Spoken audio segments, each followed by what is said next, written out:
Sarah noticed the numbers didn't add up. Her boss was moving money from the safety equipment budget into his personal accounts. Money meant for hard hats, safety harnesses, protective gear. Workers were literally risking their lives because of his greed. She could stay quiet, keep her steady paycheck, pretend she never saw anything. Or she could do what was right and probably lose everything. Sarah spent weeks documenting every transaction, every fake invoice, every stolen dollar. When she reported him, she was fired within days, blacklisted, couldn't find work anywhere. Her family ate pasta for months. Her husband picked up extra shifts. Her kids wore hand-me-downs, but they never asked her to regret it.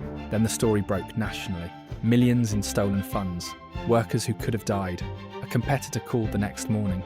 They wanted her as their new ethics director, double her old salary. Sarah didn't just get her career back, she got something better. She got to sleep at night knowing she chose lives over lies. One choice changed everything.